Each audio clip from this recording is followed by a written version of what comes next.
ఒక్కొక్కరు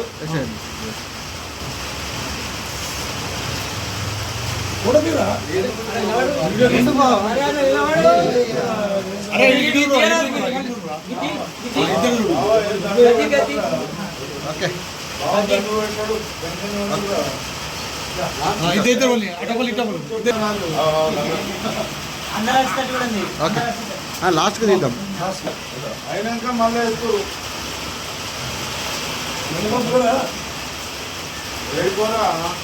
ఓకే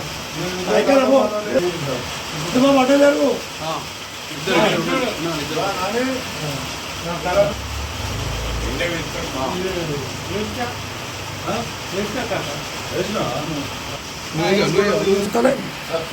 అంటే అవుతుండేది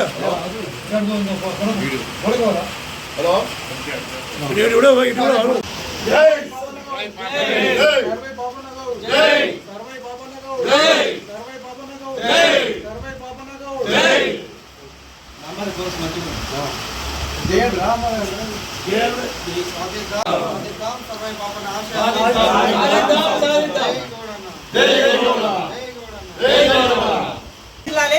సర్దార్ సర్వాయి పాపన్న గారి ఆశయాలు మనకి చాలా స్ఫూర్తినిచ్చాయి.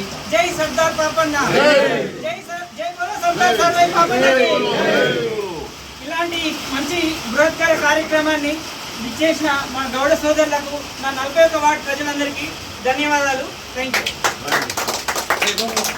ముందుగా అందరికీ శ్రీ శ్రీ శ్రీ సర్దార్ సర్వాయి పాపన్న 375వ జన్మదిన శుభాకాంక్షలు. ఈరోజు మన జగిత్యాల పట్టణంలో 41 వార్డు మున్సిపల్ అధికారి సమక్షంలో మన జగిత్యాల కట్వాడ గౌడ సంఘం ఆధ్వర్యంలో ఈ సర్దార్ సర్వాయి పాపన్న జయంతి ఉత్సవాలు జరుపుకోవడం జరుగుతుంది. మరియు రాష్ట్ర ప్రభుత్వం మనకు శుభదినం ఏంటంటే, మన రాష్ట్ర ప్రభుత్వం మన సర్దార్ పాపన్న యొక్క జీవిత చరిత్రను, ఆయన మహోన్నత చరిత్రను గుర్తించి ఈరోజు మనకు ట్యాంక్ బండ్ మీద మనకు విగ్రహ ప్రతిష్టాపనకు కార్యక్రమం జరుగుతుంది. దానికి కూడా శుభాకాంక్షలు, ధన్యవాదాలు తెలుపుతూ, మరియు శ్రీ శ్రీ శ్రీ సర్దార్ సర్వాయి పాపన్న ఒక శివాజీ చరిత్రతో సమానం కలిగిన ఒక గొప్ప చరిత్ర ఉంది. కానీ మనకు ఆ చరిత్రను కొంతమంది తెలియకుండా ఆ అగ్రపూర్ణాలు వాళ్ళు తొక్కి పెట్టడం జరిగింది. కానీ ఇప్పుడు మనం ఇప్పుడున్న మనకు టెక్నాలజీ అందుబాటులో ఉన్నది కాబట్టి మనకు మన సోదరుడు చెప్పినట్టు మ్యూజియం లోపల మనము లండన్ ఒక ట్రావెలర్ వచ్చి ఇక్కడికి నుండి విగ్రహం ఏర్పాటు చేసి అతని చరిత్ర ఒక బుక్లో రాయడం ద్వారా మనం తెలుసుకున్నాము.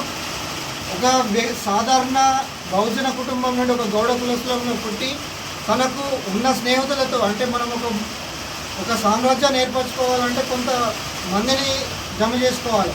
కానీ అతను ఏం చేసిందంటే, అప్పుడున్న మొఘల్ చక్రవర్తులకి, అప్పుడున్న గుత్తేదారు వాళ్ళ వ్యవస్థకు కింద పనిచేస్తున్న ఏమంటారు వెల్మలు, పెద్దదారులు, వాళ్ళందరికీ పన్ను కట్టలేని సమక్షంలో, అప్పుడున్న పరిస్థితులకు పన్ను కట్టలేని టైంలో కూడా పాపన్న తన ఒక వ్యక్తి అయి ఉండి కూడా తన 12 మంది స్నేహితులతో కమ్మరి, చాకలి, మంగలి, దూదేకుల ఇటువంటి తన స్నేహితులను ఏకం చేసుకొని 12 మందితో ఉన్న స్నేహితుల్ని 12,000 సైన్యంతో మొఘల్ కోటను అనే గోల్కొండ కోటను ఏళ్ళ తెలుగు గొప్ప చక్రవర్తి మన సర్దార్ సర్వాయి పాపన్న.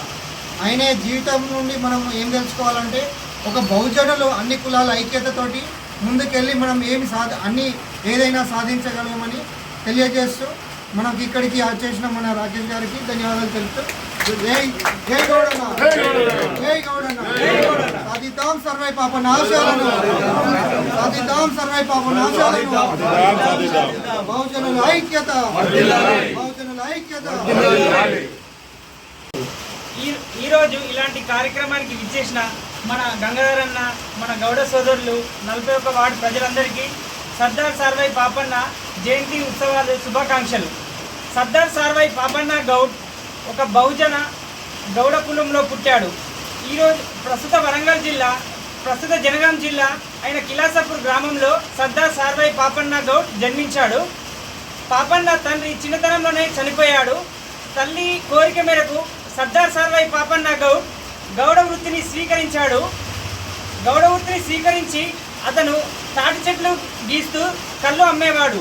కానీ ఆ కాలంలో ఈ ఈ తెలంగాణ గడ్డను పరిపాలిస్తున్న కుతుబ్ షాహీలు కావచ్చు, తుర్కిషా సైనికులు ప్రజలను చాలా హింసిస్తూ పన్నులు వసూలు చేశారు.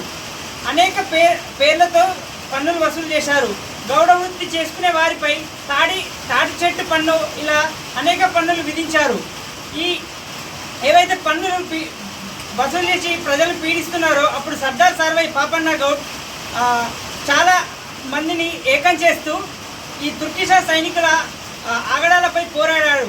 సర్దార్ సర్వాయి పాపన్న గౌడ్ తుర్కిషా సైనికులు ఎవరైతే పన్నులు వసూలు చేసిరో వాళ్ళని కొట్టి పన్నులు ఏవైతే ఉన్నాయో వీటిని కలెక్ట్ చేసి ప్రజలకు పంచిపెట్టారు. సర్దార్ సర్వాయి పాపన్న గౌడ్ కిలాషపూర్ ఊర్లో తన రాజ్యాన్ని మొదటగా స్థాపించాడు. ఒక కోట నుంచి అనేక కోటలు, తాటికొండ కావచ్చు, వేములకొండ కావచ్చు, ఇలా అనేక కొండల్ని ఆయన జయించి సుమారు 20 కోటలకు పైగా జయించి పరిపాలన సాగించాడు.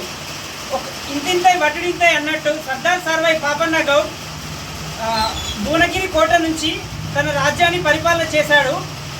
అప్పుడు ఔరంగజేబ్ చనిపోయాక బహదూర్ షా ఢిల్లీకి రాజయ్యాడు మొఘల్ నుంచి.